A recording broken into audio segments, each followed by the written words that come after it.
Estamos à beira de uma nova guerra mundial. É a pergunta que anda um bocado no ar, não é? Nos noticiários, nas conversas. E vai ser o nosso ponto de partida para a análise de hoje. Mas aviso já que esta questão nos vai levar por um caminho, muito mais inesperado.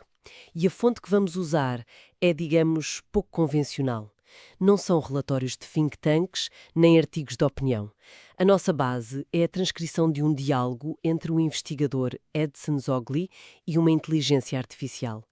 De um lado temos a intuição humana, a provocação, do outro a lógica fria e o acesso a uma quantidade de dados que nem conseguimos imaginar. Exatamente. E a nossa missão aqui é mesmo seguir o fio desta conversa e ver onde ela nos leva. Começamos pela pergunta que está na cabeça de toda a gente. Qual é o risco real de um conflito à escala global? Depois vamos olhar para as ferramentas que supostamente temos para o evitar, em particular a ONU, e a partir daí preparem-se porque a conversa descamba por uma ideia que parece tipo saída de um filme de ficção científica, a de um governo global. Perfeito, vamos então à primeira parte. O Zogby não anda com meias palavras e pergunta diretamente à IA: qual é a probabilidade matemática de uma terceira guerra mundial a curto ou médio prazo? E para dar contexto, claro, põe em cima da mesa os grandes focos de tensão: a guerra na Ucrânia e o conflito entre Israel e o Hamas. E a primeira coisa que a IA faz, e eu acho que de forma muito sensata, é dizer: calma, um cálculo matemático exato é impossível. A geopolítica não é física. As variáveis são infinitas e o comportamento humano é a grande incógnita.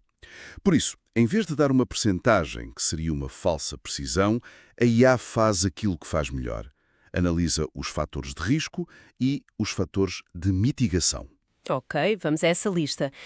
E podemos começar pela parte que nos deixa a todos mais nervosos: os riscos. A lista é bastante sóbria, sem dúvida. Primeiro, os próprios conflitos regionais, que já mencionaste, a guerra na Ucrânia, que é um confronto que envolve uma potência nuclear e, claro, a Europa e os Estados Unidos de forma muito profunda. Depois, o conflito Israel-Hamas, com um potencial de contágio regional imenso. Pode arrastar o Irão, o Líbano e desestabilizar todo o Médio Oriente. E não nos podemos esquecer das tensões na Ásia, com o foco permanente entre a China e Taiwan. O que me assusta nisto não são só os focos isolados, é a forma como eles parecem estar todos ligados. É quase como uma rede elétrica em que, se um fusível saltar num sítio, o sistema todo pode ir abaixo, não é? É a analogia perfeita. E a IA identifica os cabos que ligam esses pontos. O principal são as alianças militares, como a NATO. O artigo 5º é muito claro. Um ataque a um membro é um ataque a todos. Isso funciona como um dissuasor, mas é também um mecanismo de escalada automática terrível. Depois a IA aponta para a instabilidade socioeconómica. A história mostra-nos que períodos de crise, de inflação, de descontentamento social são o terreno fértil para nacionalismos agressivos, para a procura de bodes expiatórios. E por fim, imagino o fator tecnológico. Exatamente. Temos a ameaça clássica das armas nucleares, o tal elefante na sala, que nunca desapareceu. Mas hoje temos uma nova dimensão, a guerra cibernética, a capacidade de paralisar a rede elétrica de um país, o sistema financeiro, os hospitais, tudo isso sem disparar um único míssil. É um fator de destabilização brutal. Certo, a lista de riscos é longa e, bem, assustadora. Mas e os fatores que nos travam? Imagine que a economia seja um deles. É um dos principais. A IA aponta para dois grandes travões. O primeiro é precisamente esse: a interdependência económica global. Numa economia em rede como a nossa, uma guerra total é um ato de autodestruição económica. Mesmo para o vencedor, se é que houveria um, as cadeias de abastecimento globais colapsariam, os mercados financeiros implodiriam, o custo seria astronómico para toda a gente. Mas, espera aí, com a invasão da Ucrânia, não vimos que sanções económicas pesadíssimas que basicamente cortaram a Rússia de metade da economia mundial não foram suficientes para parar a guerra? Será que esse travão económico ainda funciona assim tão bem? É um ponto muito, muito pertinente. O que essa situação nos mostrou é que, para certos regimes, os objetivos geopolíticos, os objetivos ideológicos, podem sobrepor-se à racionalidade económica a curto prazo. O travão funciona, mas não é de todo infalível. E é por isso que o segundo fator que a IA menciona é tão importante: os mecanismos internacionais. Apesar de todas as suas falhas, a diplomacia continua a funcionar. A ONU, os tratados, os canais de comunicação, eles existem para gerir crises e evitar que os maus cálculos se transformem em catástrofes. E no final, pesando os riscos e estes travões, qual é o verdito da máquina? Há motivo para pânico ou não? O verdito é, vá lá, de um otimismo cauteloso. A IA conclui que, embora os riscos sejam muito sérios e não devam ser subestimados, a probabilidade de uma guerra mundial total continua a ser baixa. A combinação da dissuasão nuclear, dos custos económicos e, pronto, da existência de canais diplomáticos ainda serve como uma rede de segurança importante. Ok, fico moderadamente descansada. Mas é engraçado porque mal a IA menciona a ONU como parte dessa rede de segurança, o Zogby pega nessa boia de salvação e basicamente fura-a. A perspectiva dele é de um ceticismo absoluto. Ele descreve a ONU como uma entidade constantemente desprestigiada que passou de líder a pedinte com o chapéu na mão. E o que eu acho fascinante é que a IA não discorda frontalmente. Em vez disso, valida muitos dos pontos do Zogby com exemplos concretos, mas depois contrapõe com o valor que a organização ainda tem. É uma análise muito equilibrada. Do lado das fraquezas, o problema número 1, que todos conhecemos, é a paralisia do Conselho de Segurança. O poder de veto. Os 5 membros permanentes. Uma estrutura de poder que reflete o mundo de 1945, não de hoje. Precisamente, basta que os Estados Unidos, a Rússia, a China, o Reino Unido, a França não concordem e pronto, fica tudo bloqueado. Vimos isto a paralisar ações na Síria, na Ucrânia, em inúmeros conflitos. A IA também aponta a dificuldade da ONU em mediar pazes duradouras e a sua luta constante com a falta de recursos para lidar com crises humanitárias gigantescas. Mas isso é o problema de sempre, não é? A minha pergunta é, isto é reformável ou, como diz o Zogby, o caso está mesmo arrumado e a situação é irreversível devido à obsolescência? É que são duas coisas muito diferentes. Uma coisa é precisar de uma grande reparação, outra é ir para a sucata. Essa é a pergunta de $1 milhão. O Zogby claramente acha que vai para a sucata. A IA, sendo uma máquina, não dá uma opinião tão definitiva, mas apresenta os argumentos para os dois lados. Por um lado, as propostas de reforma como alargar o Conselho de Segurança para incluir a Índia, o Brasil, a Alemanha, esbarram sempre no muro de quem tem o poder e não o quer partilhar. Por outro lado, seria um erro olhar para a ONU e ver apenas o Conselho de Segurança.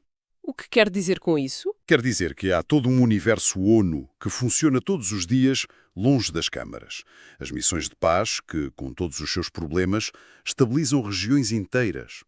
E o trabalho das agências, a Unicef a vacinar crianças, o Programa Mundial de Alimentos a evitar fomes, o Acnur a gerir campos de refugiados. Esse trabalho no terreno salva milhões de vidas e é fácil esquecê-lo quando nos focamos só na alta política de Nova Iorque. Além disso, a ONU continua a ser o único palco global onde um pequeno país insular tem o mesmo direito a falar que uma superpotência. Só isso já tem um valor imenso. Ok, percebo. A organização é muito mais do que o seu órgão mais disfuncional. Mas vamos, para efeitos de argumento, seguir a linha de pensamento do Zogby.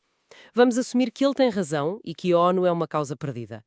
Se a ferramenta principal que temos para a governação global está irremediavelmente partida, o que é que se põe no lugar dela? E é aí que a conversa dá uma volta de 180 graus e entra em território puramente especulativo. Espera aí, deixa-me ver se percebi bem. Depois de toda esta conversa sobre geopolítica, vetos e crises humanitárias, o Zogby vira-se e diz que a solução é um governo global. E que já existe uma estratégia bem financiada para o criar. Isso soa a uma teoria da conspiração, quase. Como é que ele sequer justifica uma ideia tão radical? Com uma analogia. E é essa analogia que torna a ideia, se não plausível, pelo menos interessante de analisar.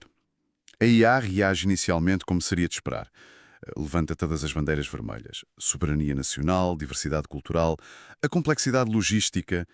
Os obstáculos são monumentais. Mas o Zogby pede para não pensarmos num governo global como um império romano, que impõe uma cultura e uma lei a todos. Ele diz para pensarmos nele como uma empresa multinacional. Uma multinacional, tipo a Coca-Cola ou a Google, a gerir o mundo. É uma analogia interessante, mas não me deixa de fazer algum ruído. Uma multinacional tem um objetivo claro: o lucro. Um governo, teoricamente, visa o bem-estar dos cidadãos. Não estaremos a importar um modelo com os incentivos completamente errados? É uma objeção absolutamente válida e foi a primeira que me ocorreu também. Mas a analogia do Zogby não se foca no objetivo da empresa, mas sim na sua estrutura de gestão. Pense nisto. Uma multinacional tem uma sede corporativa que define a estratégia global, as finanças, a investigação. Mas a filial em Portugal, no Japão ou no Brasil opera com uma autonomia enorme, adaptando-se às leis locais, à cultura, à língua, ao mercado. O princípio da subsidiariedade. O que pode ser resolvido a nível local, fica a nível local. Exatamente. A proposta dele é essa. As nações, as culturas, as tradições manteriam total autonomia para gerir os seus assuntos internos. Ninguém iria dizer a Portugal como gerir o seu sistema de saúde ou que língua falar. A camada de gestão global só atuaria nos problemas que, por definição, nenhum país consegue resolver sozinho. Alterações climáticas, prevenção de pandemias, regulação da inteligência artificial, a segurança dos oceanos. Seria uma camada de coordenação para problemas transnacionais, não uma camada de imposição cultural. E ele dá algum exemplo de que algo assim possa funcionar? Um protótipo, talvez? Sim, ele aponta para a União Europeia. Um projeto que, com todas as suas crises e defeitos, é a prova de que países soberanos, com histórias de guerras terríveis entre si, podem voluntariamente ceder uma parte da sua soberania em áreas estratégicas, moeda, comércio, regulação, e beneficiar com isso, mantendo ao mesmo tempo as suas identidades nacionais intactas. A UE seria, no fundo, o laboratório à escala continental. Certo. E para fazer isto funcionar à escala do planeta, entra a tecnologia, imagino? É o pilar central da visão dele. Um governo global desta natureza só seria concebível com o uso massivo de tecnologias como a IA, o blockchain e a análise de Big Data. A ideia é que estas ferramentas poderiam criar um nível de transparência e eficiência radicalmente superior às burocracias atuais.